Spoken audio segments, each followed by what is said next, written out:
कितने स्टूडेंट्स आ गए, कितने रह गए? 23। Few are left, but they will join soon. Okay, तो let me start.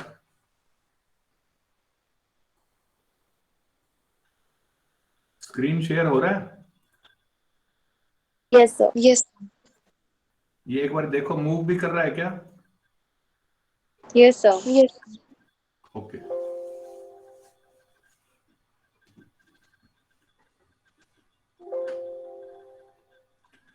So today we will take up nanotechnology and its application in medical science and healthcare industry.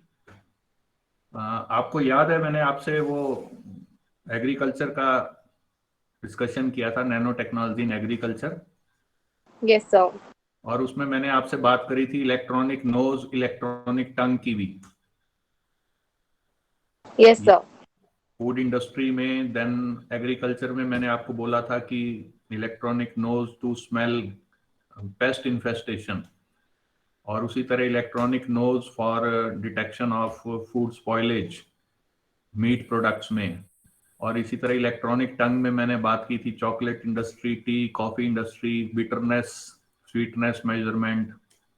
तो वो भी devices जो थे, दे आर नैनो डिवाइसेस और micro devices, तो उसको भी लेके आज बात करेंगे। But let us start. Shall I start? Yes, sir. Yes. So the topic is nanotechnology for medical and healthcare application. And शुरू के लेक्चर में मैंने आपसे बात की थी कि people say that by 2035 the death will be optional. और फिर मैंने आपको बोला था कि by 2045 even aging can be reversed. Do you remember that? Yes, sir. So what I am trying to show from this slide is that nanotechnology can re-engineer us. एक side तो सारी प्रॉब्लम्स हैं जो इधर दिख रही हैं लेफ्ट साइड में, और राइट साइड में क्या नैनो टेक्नोलॉजी का इन्वॉल्वमेंट रहेगा। लाइक ब्रेन में भी even nano technology will contribute in cognitive therapy. Similarly जो आई से रिलेटेड है, people have developed bionic eye, artificial eye भी डेवलप कर लिया है। And similarly neurological problem, vision problem, hearing impaired, और बर्न्स के लिए जो है skin regeneration, we can regrow skin in the lab now, और वो आर्टिफिशियल स्किन से भी होगा। फ्रैक्चर्स में मैं आपको हमेशा बताता हूँ जितने भी इम्प्लांट्स बॉडी में लगते हैं वो सब टाइटेनियम डाइऑक्साइड नैनो पार्टिकल से कोटेड होते हैं। मैंने नैनो मटेरियल्स में उसकी बात भी की थी। इवन आर्टिफिशियल बोन्स एंड जो भी उसमें इम्प्लांट्स लगते हैं। And then nano technology will contribute in cancer also, not only in diagnostics, means better diagnosis of cancer at the early stage like breast cancer or any other cancer, और उसमें जो है mainly that is related with MRI as well as other diagnostic procedure, or not only diagnostic but therapy also in cancer therapy, means to deliver targeted drug to the cancer parts. And similarly in case of diabetes also, nanotechnology or micro electromechanical system, nano electromechanical system, जो devices हैं like glucometer है, ये सब जो है MEMS और NEMS based devices हैं. So what I am trying to show from this slide is that nanotechnology has the potential to re-engineer us. तो there are two kinds of, you can say, part in it. एक तो है nano medicine, जिसे आप medical nano technology बोलते हैं, कि drug delivery से रिलेटेड, ड्रग थेरेपी से related, where we can develop targeted drug delivery to the affected parts, to the cancer cells, और we can develop devices also like micro electromechanical system or nano electromechanical system, whereas these devices will not only help in the diagnosis of disease but ये कुछ cures भी हैं। तो दोनों चीज की आज हम बात करेंगे। First is that the application of nano technology is in targeted delivery, artificial organs, tissue regeneration, जैसे स्किन का मैं अभी बात कर रहा था कि in case of burns you can regenerate the skin in the lab using tissue engineering or stem cell engineering, etc., and that can also cure. And similarly I was talking about devices also. People are working on nano robots which can go inside the body and deliver drug, or they can deliver treatments. They can also solve the problem of like brain clot or any kind of obstruction in the heart. जैसे heart में blockage हो जाता है, that can be removed using nano devices. तो दो areas हैं, एक तो है मेडिसिन पार्ट और second part is devices part. तो first is medical nano technology. दोनों कॉन्सेप्ट समझा देता हूं, जिसको नैनो मेडिसिन भी बोलते हैं. That is the application of nano technology in medicine to cure diseases, to repair damage tissues such as bone, muscles and nerves. कि आप ड्रग को पर्टिकुलर पार्ट पे डिलीवर टारगेटेड कर देंगे. The specifically if we talk about this, तो there are examples where people have developed targeted drug delivery in case of cancer. कि वो cancer के पेशेंट को सिर्फ कैंसर जहां पर स्प्रेड हुआ है जिस ऑर्गन में, वहीं जाके डिलीवर करें. Then there will be you can say less side effect और फ्यूअर साइड इफेक्ट्स, बिकॉज बाकी ऑर्गन्स जो हैं उनको एक्ट नहीं होगा. अभी आप देख रहे हो कन्वेंशनली क्या हो रहा है कि हम जो भी कीमोथेरेपी यूज कर रहे हैं, that is causing lot of problems to other organs, and sometimes patient dies much before he could have lived without any chemotherapy. क्योंकि कीमोथेरेपी होता है तो लोगों को बहुत साइड इफेक्ट्स होते हैं. जो उनका हीमोग्लोबिन लेवल है वो बहुत कम हो जाता है, लीवर फेलियर हो जाता है, ऑर्गन्स, मल्टीपल ऑर्गन डैमेजेस हो जाते हैं, बाल झड़ जाते हैं. यू नो इट, क्योंकि वो बहुत ज्यादा प्रॉब्लमेटिक है. और कुछ कैंसर्स में तो सक्सेसफुल भी है, like breast cancer, but in many cases reverse भी हो जाता है इफेक्ट. तो दूसरा है और जो डिवाइसेस पार्ट का. डिवाइसेस पार्ट मींस जैसे उसमें हम माइक्रो इलेक्ट्रोमैकेनिकल सिस्टम और नैनो इलेक्ट्रोमैकेनिकल सिस्टम्स को यूज कर रहे हैं. तो इलेक्ट्रोमैकेनिकल सिस्टम्स बेसिकली जो है ना, they are broad set of technologies with a goal of miniaturization. छोटे डिवाइसेस, जैसे आप घर में ग्लूकोमीटर ले आए और खुद ही अपना पॉइंट ऑफ केयर डायग्नोसिस कर लेते हैं. मैंने आपको कुछ एग्रीकल्चर में भी दिखाए थे ऐसे कि लोगों ने छोटा डिवाइस बनाया which can detect bacteria in food and water samples, just like a glucometer. तो ये point of care devices हैं which can be used in field. और ये MEMS जो है ना, ये US centric term है. इसको जापान में mechatronics बोलते हैं, इसको यूरोप में microsystem बोलते हैं. And this terminology microsystem is interchangeably used with nanotechnology, क्योंकि miniaturization का गोल है. एक्चुअली क्या है, अगर आप देखोगे micro electromechanical system means electrical and mechanical parts on the same platform, एक ही प्लेटफॉर्म पे है. So they are tiny because miniaturized devices, they are integrated, they are self-aware, they are standalone products that can sense, that can think, that can communicate and that can act. तो अपने आप ही वो act करते हैं, sense भी कर लेंगे और एक्ट भी करते हैं. तो what I am trying to say, ये मैंने MEMS का डेफिनेशन इसलिए बताया because the area which is important in medical science is biomems.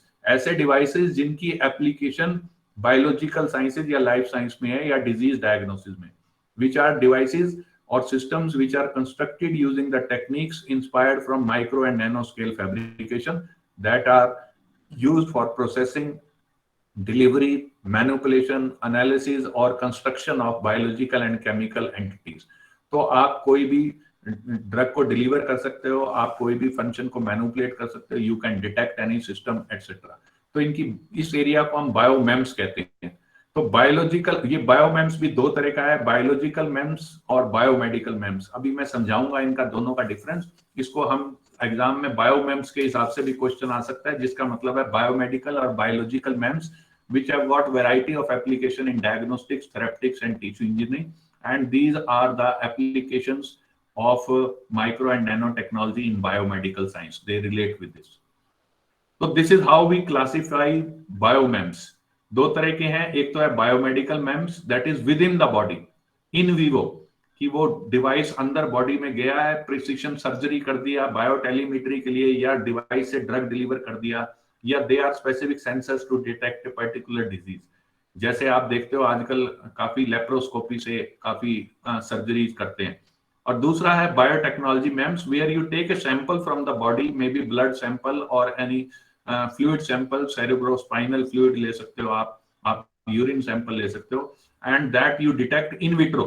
In vitro means lab में लाएंगे and you will carry out diagnosis, you will carry out drug discovery कि भाई वो कौन सा बैक्टीरिया है, पैथोजन को डिटेक्ट करना हो, वायरस को डिटेक्ट करना हो, और उस पर कौन सा एंटीबायोटिक सेंसिटिविटी टेस्ट करना है, या उसको सीक्वेंस करना है अगर in case of genetic disorder. So do you know that now you know the difference between MEMS or you can say nanomedicine and biomems? This is first part. Second is what is difference between biomedical MEMS and biotechnology MEMS? Are you clear with it? Yes, sir. So you know in this COVID times, आपको दोबारा से Darwin याद आ गया होगा that relationship between host and parasite can range from complete compatibility to fatal divergence. Means if we want to survive, then we must have a agenda for survival. That is, we must continue the efforts with identifying the genetic imperatives और genetic कितना modification mutations हो रहा है इन particular challenges को लेके, खासकर जो आजकल कॉमन चैलेंजेस जिसमें कोविड भी आ गया है और आने वाले टाइम में we have to definitely cure ये मेजर प्रॉब्लम्स हैं टीबी एंड मलेरिया डेंगू, इनके लिए भी हमको वैक्सीन और क्योर्स बनाना है. तो nano technology can solve this problem because of the potential in every area and if we look at the feeling in these children they are enjoying because of good health, so it becomes imperative that we should use the technology to not only identify the genetic determinants of the pathogens at the early stage, but we must develop cure and vaccines to live happily. So this is the concept, और इसीलिए मैं बोलता हूँ nanotechnology is a technology that will change the nature of almost every human made object in the next century.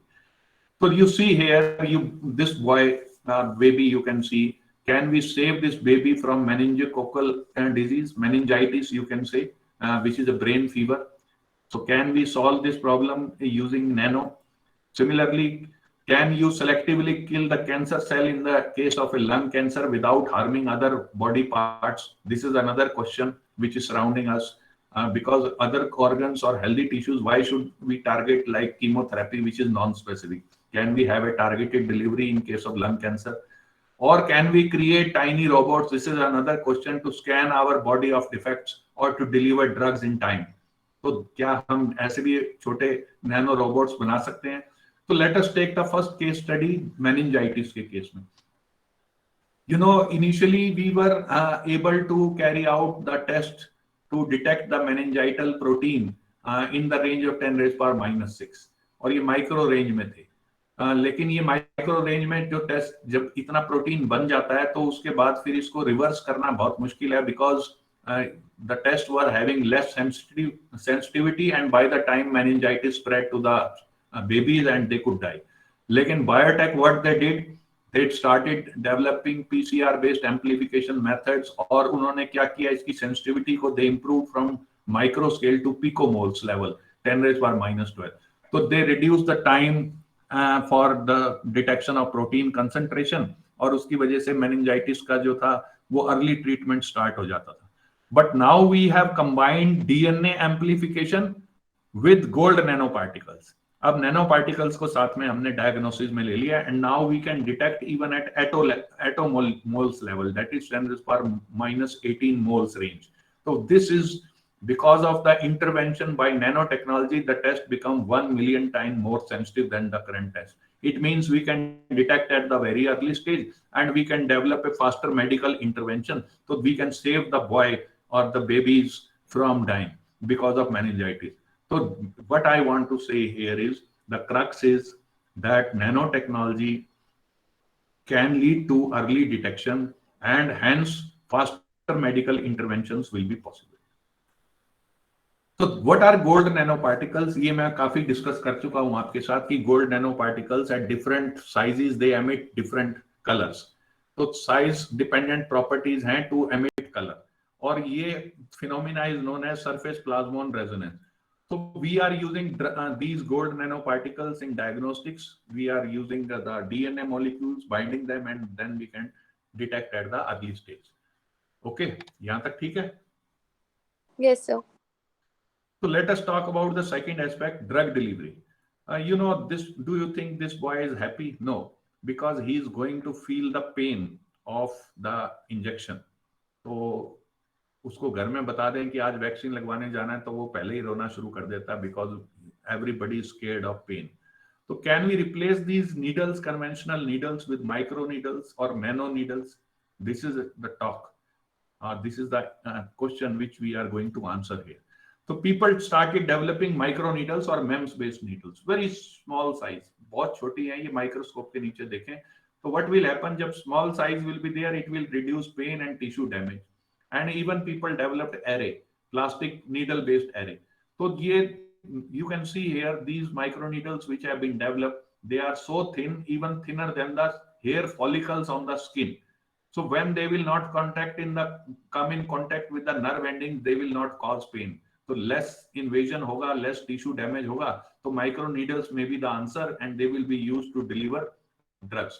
And in fact, this is one of the most exciting discoveries which have been done by University of Queensland and Professor Mark Kendall and his team.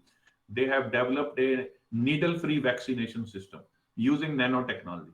तो इन्होंने Australian institute है bio engineering और nano technology का, वहां पर ये develop किया nano patch. और ये नैनो पैच इतना छोटा है, 1 सेंटीमीटर का में hundreds of hollow needles are there if you see under a microscope. And since they are so thin, इतनी छोटी छोटी needles हैं, that they will never reach and stimulate the nerve ending and hence they will not cause any pain. तो मैंने ना आपको nano patch के ऊपर भी 3-4 यूट्यूब की वीडियोस अभी थोड़ी देर पहले शेयर की हैं, 2-2, 3-3, 4-4 मिनट की वीडियोस हैं, वो आप जरूर देखना कि हाउ ड्रग डिलीवरी और vaccine delivery will change and it will lead to nano patch based delivery which will be painless. Okay, Yes, sir. Okay, sir. Okay, sir. Second is smart pill. आप देखते हो कि you know about diabetes, class 1, class 2 diabetes. Yes, sir. Yes, sir. क्या difference होता है class 1 और class 2 में, type 1 type 2 जिसे बोलते हो आप? कोई आइडिया? टाइप 1 डायबिटीज होती है ना, जेनेटिक होती है. Yes, sir. Autoimmune. Yes Yes, sir. Beta cells of pancreas are damaged due to immune cells. Yes. तो Yes, sir. उसमें Type 2 होता है. इंसुलिन बनता ही नहीं है. Yes, sir. तो उसमें क्या होता है, वो बच्चे है ना, छोटी उम्र से ही उनको इंजेक्शन लगते हैं इंसुलिन के. हाँ sir. Yes, और sir. वो क्या होता है, थोड़े दिन में खुद ही आदत हो जाती है, अपने आप इंसुलिन लगाते रहते हैं वो. Yes, sir. तो what I am trying to say here is कि टाइप 1 डायबिटीज में इंसुलिन देना पड़ता है और आपको कंटिन्यूअस मॉनिटरिंग इंसुलिन की या ग्लूकोज की मॉनिटरिंग रिक्वायर्ड होती है. मींस दोनों वो है, या तो ग्लूकोज लेवल बढ़ जाएगा या इंसुलिन लेवल कम हो जाएगा, एक ही बात है वो. ओके. टाइप 2 डायबिटीज होती है लाइफस्टाइल डिजीज, जो आपके खाने से, जंक फूड और ये एक्सरसाइज ना करना, स्ट्रेस में रहना, तो वो मिड एज में जाके कहीं हो जाती है और उसके बाद आप फिर बहुत सारे सॉल्ट्स पे आ जाते हैं. वो सॉल्ट्स वाली टैबलेट खाते हैं, ग्लाइसिड खाते हैं, फिर बाद में वो बढ़ते बढ़ते धीरे धीरे फिर इंसुलिन डिपेंडेंसी भी हो जाती है. वहां इंसुलिन बनता है लेकिन वो इनएक्टिवेट होता है, इसलिए डॉक्टर कहता है आप एक्सरसाइज करिए, वॉक करिए, क्योंकि उससे क्या होगा कि वो इंसुलिन को एक्टिवेट कर देते हैं कुछ हार्मोनल्स और वो सिस्टम. तो जब टाइप 1 डायबिटीज होती है तो you require continuous checking of glucose level या insulin level at all times. और उसके लिए आपको डॉक्टर के पास जाना है, फिर आपको वो इंजेक्शन लगाएगा, फिर वो ब्लड में डायबिटीज चेक करेगा.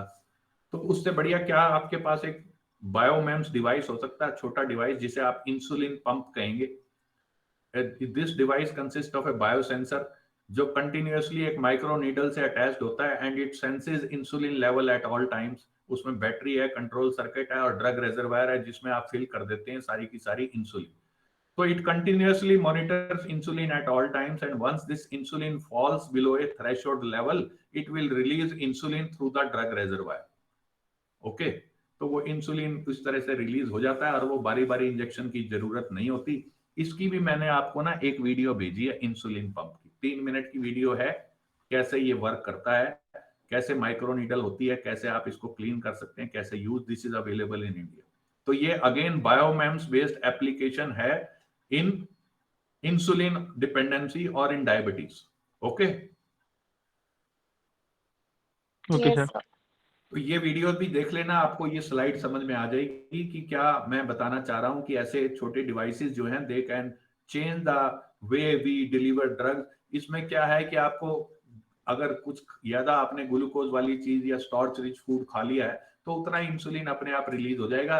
It will solve the problem कि वो बारी बारी खुद ही इंजेक्शन पेनलेस जो है ये पेनलेस एप्लीकेशन है, इंसुलिन विल बी डिलीवर्ड, और जब खत्म हो जाए तो आप इंसुलिन को रिफिल कर लें इस ड्रग रिजर्वायर में। तो there are also application of bio MEMS in diagnostics.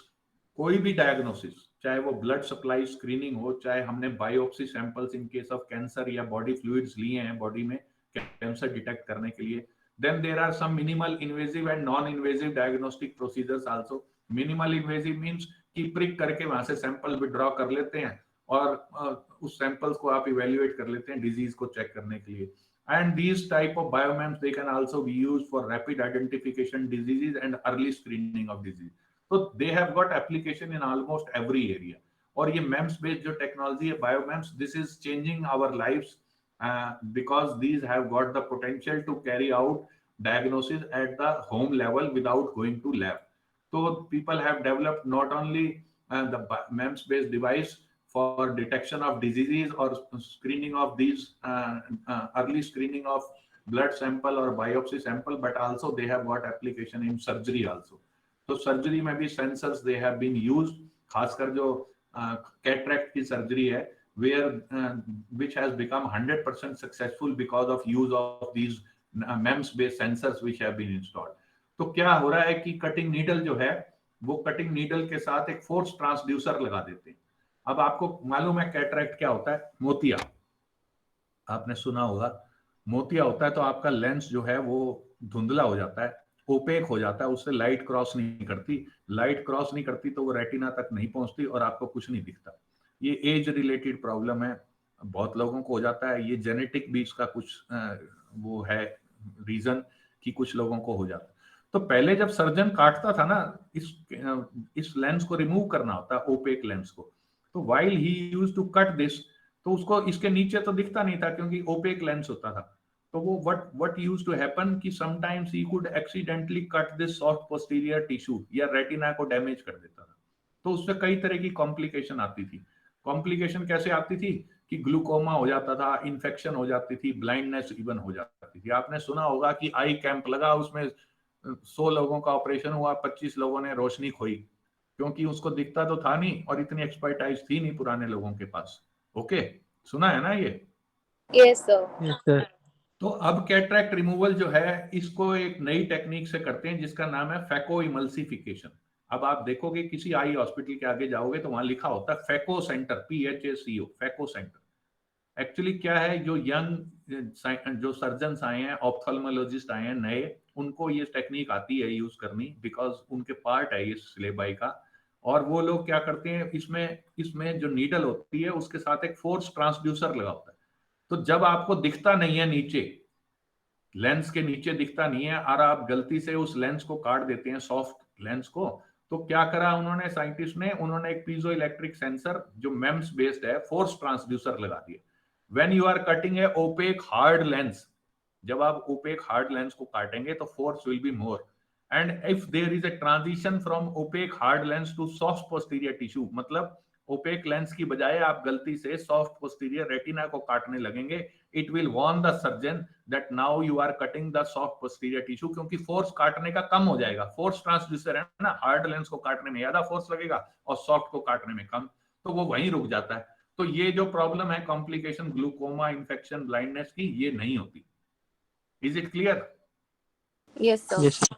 तो ये कटिंग नीडल के नीचे ही लगा देते हैं यहाँ पर, और कटिंग नीडल के नीचे जब लगा देते हैं तो वो फोर्स बताता रहता है। जैसे ही ये काटते रहते हैं ओपेक लेंस को, तो डेब्रिस जो बनता है काटते, वो रिमूव सक्षम से इससे रिमूव करते हैं, इसीलिए 10 मिनट में ऑपरेशन हो जाता है। आजकल इस टेक्निक को बोलते हैं फैको इमल्सिफिकेशन, फैको सेंटर। तो सर्जरी में भी जो MEMS बेस्ड है, बायोमेम्स की एप्लीकेशन है, and it has change radically the cataract surgery, because cataract में अब वो कॉम्प्लिकेशन नहीं होती। आपको 1 घंटे के बाद ही घर भेज देते हैं, बस कुछ दिन तक आपको आईज को डार्क जो वो होते हैं गोगल्स, या फिर ऊपर से लाइट नहीं जानी चाहिए, क्योंकि आपकी आंख को आदत नहीं है तेज लाइट की, तो वो धीरे धीरे उसको डार्क को लाइट करते जाते हैं और फिर आपको इट बिकम्स नॉर्मल। तो this has change the radically cataract surgery. तो सर्जरी में भी एप्लीकेशन है। ये 2 स्लाइड जो मैं डाल रहा हूं, ये मैं दोबारा से PPT जो मैंने आपको भेजी है उसमें भेज दूंगा, ताकि आपको ये पढ़ने के लिए लिटरेचर भी मिल जाए। उसमें नहीं है जो मैंने आपको अभी थोड़ी देर पहले भेजा है। नंबर 3, मैंने आपके साथ कैटरैक्ट सर्जरी की फैको इमल्सिफिकेशन की भी एक 3 मिनट की वीडियो यूट्यूब की शेयर की है, आप उसको भी देख लेना। Okay Okay, sir. Okay, Yes, sir. sir. वैसे मैं क्लास में दिखाता हूं, बट आज मेरे पास टाइम नहीं है, I have got a meeting at 1:30, तो इसलिए मैं नहीं तो सारी साथ साथ ही वीडियो दिखाता हूं, ये दोनों तीनों, बट मैंने आपको It's सब okay, sir. भेजी है, आप देखना जरूर। Okay It's okay, sir. Okay, okay, sir. Okay, Thank you. तो सर्जरी में नीडल्स बन गई हैं, इतनी पतली नीडल्स बन गई हैं जो 1 to 10 नैनोमीटर सिर्फ क्रिस्टल साइज की हैं। तो जितनी पतली नीडल होगी तो सर्जरी कहीं भी परफॉर्म होगी, उतना ही जो थिन कट होगा तो हीलिंग भी फास्ट होगी। और इसी तरह जब मैंने आपको बताया था पहले, एक सर्जिकल वो जो पैनासोनिक का रेजर ब्लेड आ गया, तो डायमंड कटेड सर्जिकल ब्लेड्स भी बन गए हैं। नीडल्स तो हैं जो सूचर लगाती हैं, जो आपको स्टिचेस लगाने के काम आती है, वो इतनी पतली है कि स्टिचेस जल्दी हील हो जाती हैं उनकी होल। और इसी तरह सर्जरी का ब्लेड इतना पतला हो गया 20 to 40 नैनोमीटर। ये स्वीडन की कंपनी ने डेवलप किया है, एबी सैंडविक, और ये जर्मन कंपनी है, उन्होंने डेवलप किया है, which can heal the wound very fast after surgery, जो चाहे वो सूचर नीडल की वजह से हो, चाहे वो सर्जिकल ब्लेड की वजह से। Now next comes endoscopy. Endoscopy पता है आपको क्या होता है? Yes, sir. क्या होता है बताओ? सर इन्वेजिव स्टडी होती है जिसमें से मतलब कि एक ऑप्टिकल इंस्ट्रूमेंट वायर ईसोफेगस से लेकर मतलब गैस्ट्रिक सिस्टम इंटरनल स्टडी के लिए उसे डाला जाता है। Yes, very good. तो it is a diagnostic procedure where there is a flexible device. एक ट्यूब होती है जिसमें कैमरा लगा होता है और लाइट सोर्स होता है, वो ट्यूब माउथ से इंसर्ट करते हैं। अगर किसी को कोई भी ओइसोफेगस में या फिर जो आपकी स्टमक में या स्मॉल इंटेस्टाइन में प्रॉब्लम होती है, किसी को अल्सर है या सस्पेक्टेड कैंसर केस है, तो वो अंदर डालते हैं और वो फिर वो जहां जहां वो ट्यूब जाती है, वो ट्यूब अंदर जाएगी और वो ट्यूब जहां जहां जाएगी लाइट सोर्स से दिखता रहता है कैमरे पे, और वो देखते रहते हैं कि कहां पर क्या प्रॉब्लम है। Okay Yes, sir. Yes sir. तो it is a highly uncomfortable process. किसी आदमी के मुंह में ट्यूब डालोगे तो पहला रिएक्शन होगा वॉमिट इट आउट हो जाएगा। इतना इतना अनकंफर्टेबल प्रोसेस है कि कई बार पेशेंट है ना, उसको सीडेट ही करना पड़ता है ट्यूब डालने। Yes, sir. फिर आपने अपनी ग्रेजुएशन नहीं तो स्कूल में डाइजेस्टिव ट्रैक पढ़ा था ना, system, circulatory system, digestive system. Yes sir. Yes, तो sir. आपने बनाया भी अच्छे तरीके से होगा, वो यूं यूं घुमा के, है ना, स्मॉल यस Yes. सर। वो तो कितना बड़ा होता है वो, बेसिकली इतना बड़ा होता है ये स्मॉल इंटेस्टाइन, लार्ज इंटेस्टाइन की, यहाँ से लेके ओइसोफेगस से समटाइम्स जो इवन कॉलन तक है 5.5-6 मीटर का होता है लार्ज इंटेस्टाइन के बाद। ओके तो अब ट्यूब इतनी दूर तो जा नहीं सकती, क्योंकि ट्यूब आप माउथ से इंसर्ट कर रहे हो और इसमें बहुत सारे जो हैं, आप ये देख रहे हो कितना ज्यादा ये फोल्डेड स्ट्रक्चर है। तो कन्वेंशनल एंडोस्कोपी में क्या प्रॉब्लम है, it can give a view of only 1/3 of the small intestine, और फिर अनकंफर्टेबल तो है ही। और सबसे बड़ी बात यह है कि सपोज किसी के माउथ में ट्यूब डाली है, आप में माइक्रोबायोलॉजी के भी बच्चे बैठे हैं और उनकी जो है वो क्लास कोऑर्डिनेटर भवनीत भी बैठी है। सोचो किसी के माउथ में ट्यूब डाली है, 1/3 तक वो चली गई, मान लिया 1/3 मीन्स कि मैं मान लूं कि 5.5 मीटर की होती है, तो वो 1.5 से 2 मीटर तक चली गई ट्यूब, और वहां तक आपने मॉनिटर कर लिया। तो पहला तो इसका प्रॉब्लम ये है कि अगर लेटर हाफ में प्रॉब्लम है लार्ज इंटेस्टाइन में या लोअर स्मॉल इंटेस्टाइन में या फिर आपके जो कॉलन में, तो वो तो डिटेक्ट होगी नहीं, मान राइट नहीं होगी ना, क्योंकि ट्यूब वहां तक जा ही नहीं रही, है ना। Yes sir. तो दूसरा ये है कि वो ट्यूब फिर बाहर निकाल दी, फिर वो पता है क्या करते हैं, आपने हॉस्पिटल में बहुत अच्छे से देखा होगा, जब नर्स पेशेंट को देखने आती है ना, तो वो जो सेवलॉन में डिप होता है थर्मामीटर, और वो उसको निकाल के एक पेशेंट के मुंह में डालेगी, उसका टेम्परेचर लेगी, बीपी लेगी, फिर नोट कर लेगी, फिर वो क्या करेगी, उसी सेवलॉन में डाल देगी, फिर अगले पेशेंट तक अपनी ट्रॉली ले जाएगी, फिर वो वही सेवलॉन में से निकालेगी, है ना, ऐसे ही होता है ना। Yes sir.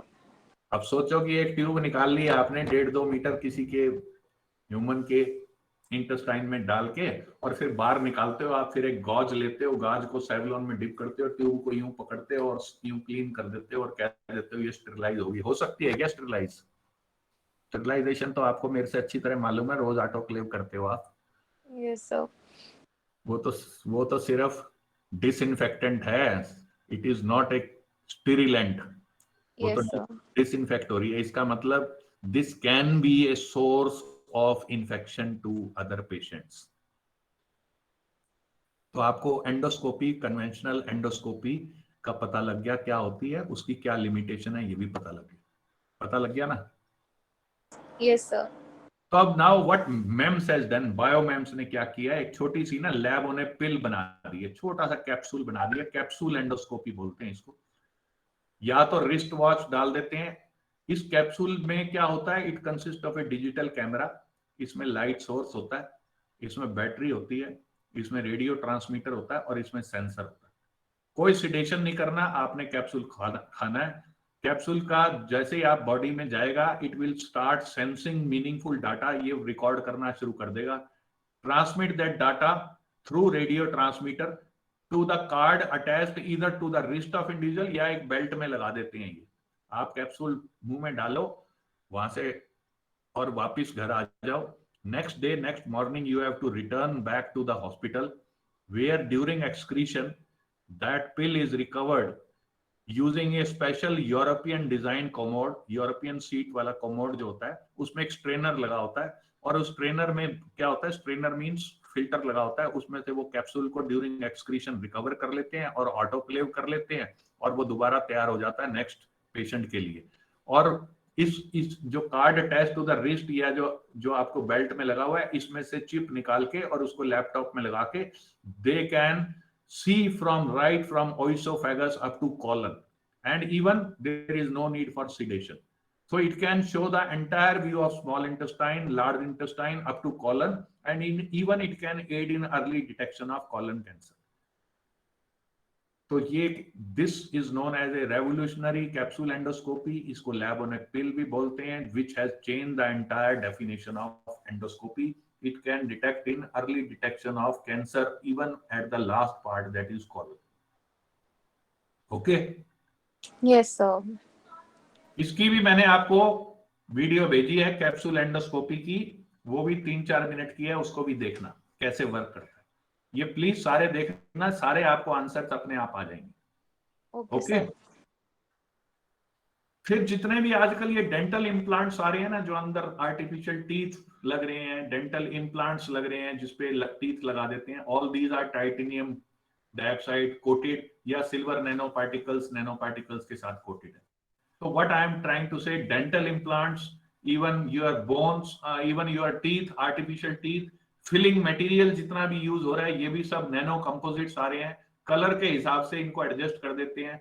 आर्टिफिशियल टीथ जो मैं इम्प्लांट्स में बोल रहा हूँ, ये सब जो है ये नैनो बेस्ड आ रहे हैं। आजकल कोई मरकरी नहीं यूज करता फिलिंग में, आजकल सब नैनो कंपोजिट्स यूज हो रहे हैं। These are the companies which are making these composite materials or resins which are used in filling या which are used as replacement of artificial teeth, ये सब nano material based. So these superior materials, they ensure and no toxicity as well as superior dental care. Okay? Okay, sir. आगे चलते हैं। ये मैंने आपको दिखाई थी स्लाइड जब मैं मटेरियल्स दिखा रहा था, नैनो मटेरियल्स कि ऑर्थोपेडिक इम्प्लांट्स और हार्ट वॉल्स भी टाइटेनियम के बने हुए, जिरकोनिया के बने हुए, means nano crystalline zirconium oxide के बने हुए। तो ऑर्थोपेडिक इम्प्लांट्स में zirconia as well as titanium dioxide they are used, they are biocompatible, और इसीलिए इनके इम्प्लांट लगते हैं जो बोन के बीच में डाल देते हैं और फिर बोन को साथ में उसके इम्प्लांट सपोर्ट देता है, जिससे जल्दी जो फ्रैक्चर होने पे सीलिंग हो जाती है। और जो हार्ट वॉल्स हैं उनके बीच में nano crystalline silicon carbide use होता है, which is again a material which is very inert, और ये काफी लाइफ लॉन्ग 10 साल तक आपको वॉल को रिप्लेस करने की जरूरत नहीं होती। तो ये मैं ऑलरेडी आपको दिखाया था, याद होगा ये स्लाइड दिखाई थी कि हिप ज्वाइंट से लेके स्पाइनल ज्वाइंट से लेके नी ज्वाइंट से लेके bone screws all are coated with either nano zirconia और नैनो टाइटेनिया, और ये जो हार्ट वॉल्स हैं ये सिलिकॉन कार्बाइड के बने हुए। So these are again the application of nanotechnology. Okay? Yes, sir. तो ये जो कंपनीज हैं जो बना रही हैं bone replacement material, like US की कंपनी एंगस्ट्रॉम, सिमिलरली स्पायर बायोमेडिका, ये भी नैनो स्ट्रक्चर कोटिंग्स बनाती है। इंडिया में भी बहुत कंपनीज अब टाइटेनिया और इनकी कोटिंग कर रही हैं। इवन हमारे स्टूडेंट ने यहाँ से एमटेक करने के बाद उसने अपनी कंपनी खोल रखी है कैलकाटा में जो ये कोटिंग करते हैं। सिमिलरली आर्टिफिशियल आई भी बना दी है ऑप्टो बायोनिक्स कंपनी ने फॉर विजन रिहैबिलिटेशन, जो परमानेंट ब्लाइंड होते हैं उनके लिए। तो यू सी हेयर, ये मैंने पहले भी आपको दिखाया था डॉग, जर्मन शेफर्ड डॉग जिसका नाम आयरिस है। याद है मैंने जब आर्टिफिशियल आपको बताया था कि there is a nose, artificial nose, और उसमें मैंने आपको जो दोनों चीज बताई थी, इलेक्ट्रॉनिक नोज भी और इलेक्ट्रॉनिक टंग भी। तो ये you know dogs have got amazing smelling power, ये मैंने पहले भी बताया था। तो why we want to discover. अभी मैं जस्ट एक आई डोंट नो आप लोग मिले हो कि नहीं किसी से, बट किसी आदमी को कैंसर हो जाए और वो लास्ट स्टेजेस में हो, तो रूम में एक पर्टिकुलर स्मेल होती है, उसमें से स्मेल आती है because of degeneration of cells की। इवन वैसे भी नॉर्मल डेथ भी हो जाए तो भी स्मेल डिफरेंट हो जाती है, यू नो इट, क्योंकि हर एक डिजीज के बायो मार्कर्स होते हैं और वो मार्कर स्मेल की फॉर्म में हम डिटेक्ट कर सकते हैं। जैसे इवन बैड ब्रेथ क्यों होती है, when you have some problem with regard to your digestive system और gastric system. Do you agree with me? Yes, sir. So now what Yes, scientists have sir. done? What scientists have done, उन्होंने ना lung cancer से related DNA की sequences या एप्टामर्स को identify कर लिया, और इन एप्टामर्स को डीएनए जो आर्टिफिशियली सिंथेसाइज्ड जो हैं डीएनए सीक्वेंसेस, उनको उन्होंने कार्बन नैनोट्यूब के साथ बाइंड कर दिया। कार्बन नैनोट्यूब्स के साथ ये एप्टामर्स जब बाइंड हो गए, तो कार्बन नैनोट्यूब के ये aptamers means molecular markers for lung cancer, they have bound in this particular device. और ये डिवाइस में आपको फूंक मारनी है सिर्फ, you have to exhale your breath. अगर आपके अंदर ये मार्कर हैं, means if you are suffering from lung cancer, तो ये रिपोर्टर नोज जो है जिसके अंदर carbon nanotube bind to specific aptamers to the cancer are there, it will immediately detect. तो ये आर्टिफिशियल नोज जो है वो कैंसर डायग्नोसिस में भी बन गया है, जिसको आप फूंक मार के रिपोर्टर जो जैसे ही लंग्स में अगर वो होगा, तो these markers attach to carbon nanotube will detect that reporter, and that in this way you can detect easily lung cancer. Okay? Yes, sir. So what I am trying to say, there are 36 parameters in the body जो आपकी breath से ही पता लग जाते हैं कि कहाँ कहाँ डिजीज है। और ऐसे ही scientist different markers they are identifying कि आने वाले टाइम में आप फूंक मारेंगे और उसी से ही वो बता देंगे किस ऑर्गन में क्या प्रॉब्लम है, what is not working, based on the breath, उसकी स्मेल से, using the markers which are attached to nano materials. Now another concept is revolutionary concept is lab on a chip. कि आप कोई जैसे मैं ग्लूकोमीटर की बात करता हूं, वो इकोलाई का सेंसर था जो मैंने आपसे शेयर किया था, एम्ब्री लिमिटेड ऑस्ट्रेलिया ने बनाया था फूड वाले लेक्चर में। आज भी मैंने आपसे शेयर किए कुछ लैब ऑन ए पिल वगैरह, sorry lab on insulin pump. तो ये क्या है, ये lab on a chip concept है कि without going to the lab आपके पास एक छोटी लैब, मिनी लैब घर में ही है, okay, and you can detect. So this idea of lab on a chip is to reduce the lab to microscopic level. Idea of this is that instead of few ml of blood, आप पिकोलीटर्स, बिल्कुल छोटे से कुछ थोड़ा से blood से ही, जो कि आप माइक्रो नीडल से लेंगे, उसी से ही आपका काम चल जाए। And these labs have been developed using MEMS based device. और सबसे पहले ना ये कैलटेक को प्रोजेक्ट दिया, funded by NASA, Caltech California Institute of Technology. और ये उन्होंने, नासा ने ये कहा कि भाई हमारे जो एस्ट्रोनॉट स्पेस मिशन में जाते हैं, 2006 की बात है ये, they cannot be doctor do not accompany them, so can we monitor their health status? So Caltech asked what kind of lab on a chip you want to develop. So they said that we, एक तो stress हो जाता है वहां पर, अकेले होते हैं तो स्ट्रेस होगा तो डायबिटीज होने के चांस है, तो एक तो डायबिटीज डिटेक्शन होना चाहिए, ग्लूकोज लेवल। सेकंड इज क्योंकि जीरो ग्रेविटी में होते हैं, आप देखते हो ना स्पेस में वो ग्रेविटी तो होती नहीं, तो वो दे आर एक्चुअली फ्लाइंग, देखते हो ना स्पेस मिशन में जब जाते हैं तो ग्रेविटी कम होने की, ग्रेविटी ना होने की वजह से वो कुछ प्रॉब्लम्स होती हैं, और उसमें सबसे जो इंपॉर्टेंट प्रॉब्लम है कि रेनल सिस्टम, आपकी किडनीज अफेक्ट होती है। Okay, Yes, sir. तो उन्होंने कहा कि second parameter we want to detect is urea, blood urea, ताकि वो किडनी की फंक्शनिंग का एक इंडिकेटर दे। और तीसरा, जो एस्ट्रोनॉट स्पेस जो मिशन में जाते हैं, जो आपके स्पेस स्टेशन बने हुए हैं, चाइना का भी अपना है, यूएस का भी अपना है, रशिया का भी है।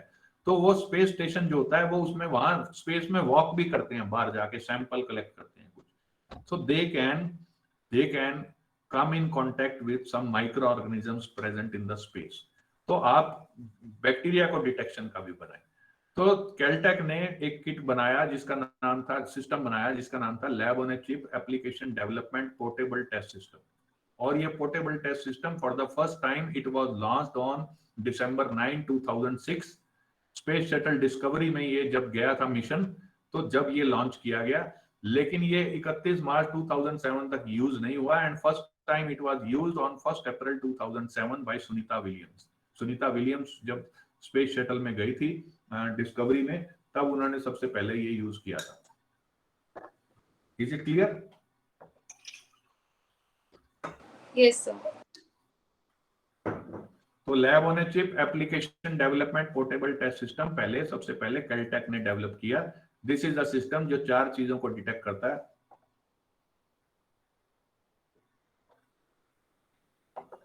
Blood glucose level, blood urea level, gram positive bacteria and gram negative. और ये माइक्रो नीडल साथ ही मिलती है इसके। And this is how Sunita Williams tested on 1 April 2007। अपने ही उन्होंने जो है सैंपल करे थे इसके, and it was successfully tested by Sunita Williams. तो अब ये कॉन्सेप्ट ऐसा हो गया कि you can have a mini lab. तो lab on a chip is another application of nano. इसको हम बोलते हैं micro total analysis system, micro test भी बोलते हैं। और ये केमिकल एनालिसिस में भी काम आ सकता है, बायोलॉजिकल एनालिसिस में भी काम आ सकता है। यू कैन से हैंड हेल्ड लेबोरेटरी, एक छोटी सी लैब जो आपके पास है। और इसमें थोड़ा सा you can produce it by mass production also. लोगों ने प्लास्टिक्स की बना ली है, पॉलीमर्स की, लोगों ने ग्लास बेस्ड बना ली है, लोगों ने सिलिकॉन बेस्ड बना ली है, लोगों ने हाइब्रिड बना ली कि प्लास्टिक के साथ सिलिकॉन भी यूज किया। लैब में जाएंगे सैंपल लेने, वहां पर एक बड़ा सा इक्विपमेंट होगा जिसे ऑटो एनालाइजर कहते हैं या यूवी विजिबल स्पेक्ट्रोफोटोमीटर कहते हैं। फिर आप डिटेक्शन करेंगे तो या एलाइजा रीडर से करेंगे। तो this is a revolutionary concept which is very small, you can carry out with yourself. It is fast and reliable, highly specific, very high sensitivity, low cost, simple method, simple testing capability कि patient अपने आप ही खुद ही use कर ले। It overcomes space limitation, less reagent लगेगा क्योंकि sample भी less होगा, माइक्रो या पिकोलीटर्स में ब्लड होगा, एनालाइट की रिक्वायरमेंट भी कम होगी, less steps are required, non hazardous होगा, लो पावर रिक्वायरमेंट होगा और मल्टीपल यूज। जैसे मैंने दिखाया 4 चीज एक साथ डिटेक्ट कर रही थी Sunita Williams. Lab on a chip application development portable test system, and it has got lot of applications DNA analysis में, biochemical warfare में, biological cell and molecular sorting में भी कर सकते हैं, blood analysis में कर सकते हैं, drug screening में कर सकते हैं। ये applications हो गई हैं lab on a chip की, या micro total analysis system, even protein chemistry और combinatorial chemistry and protein analysis में भी इसकी application। तो सबसे पहला कैसे बना था वो मैं आपको बताता हूँ। आपको एलाइजा पता है क्या होता है? Yes, sir. सैंडविच एलाइजा पता है क्या होता है? Yes, sir. Where antigen is sandwiched between a antibody and a secondary antibody containing the conjugate, enzyme conjugate होता है। और Yes, sir. एंजाइम होता है हॉर्स रेडिश पेरोक्सीडेज या अल्कलाइन फॉस्फेटेज। और फिर जब हम एंजाइम का सबस्ट्रेट डालते हैं तो वो कलर्ड रिएक्शन आता है। और कलर्ड रिएक्शन की जितनी कंसंट्रेशन होती है that is directly proportional to the concentration of antigen. पता है ना ये? Yes, sir. तो ये जो सबसे पहले डेवलप हुआ magnetic micro nano bead based biochemical detection for biomedical analysis, वो based on concept of surface mountable microfluidic platform. Microfluidics का मतलब होता है कि behaviour of fluid at the micro scale. और फ्लूइडिक्स आपने ना बहुत अच्छे से पढ़ी है फर्मेंटेशन के कोर्स में। मैं आपको याद दिला दूं कि जब आप फर्मेंटेशन मीडिया पढ़ रहे थे तो आप कह रहे थे कि फ्लूइड बिहेवियर जो है वो अफेक्ट करता है। डॉक्टर बजाज ने ही पढ़ाया होगा कि Yes, वो sir. कि फ्लूइड जो होता है उसकी विस्कोसिटी इंपॉर्टेंट होती है, वो एयर फ्लो को, एयर में ऑक्सीजन का ट्रांसफर रेट को वो असर डालता है। और वो जब हम कई तरह के फ्लूइड होते हैं, कोई ब्रिंगम होता है, कोई सूडोप्लास्टिक बिहेवियर होता है, उसके हिसाब से फर्मेंटेशन मीडिया डिजाइन करते हैं ताकि oxygen transfer rate during aerobic fermentation is not compromised.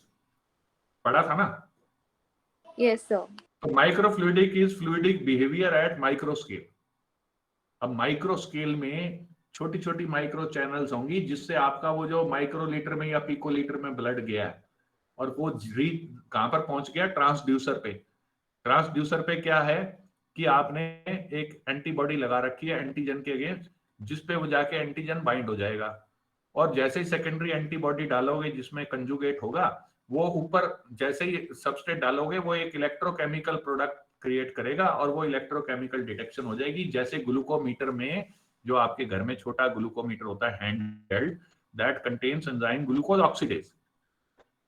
ठीक है, तो what I am trying to say is कि ये सबसे पहले कॉन्सेप्ट ऐसे बना और इसमें बायोफिल्टर था, इम्यूनो सेंसर था, फ्लो सेंसर था, ये सारों को इंटीग्रेट कर दिया गया एक ही प्लेटफॉर्म पे। उसमें चैनल्स थी जिसे माइक्रो चैनल्स बोलते हैं, उसमें माइक्रो वॉल्व्स भी लगे हुए थे जो कंट्रोल करता है फ्लूइड बिहेवियर। ये जस्ट समझाने के लिए मैं बोल रहा हूँ।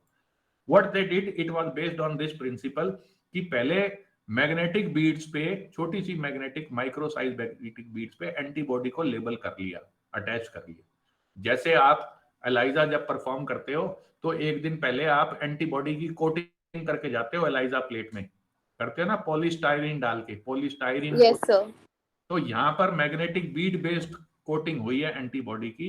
If target antigen is present तो वो बाइंड कर जाएगा।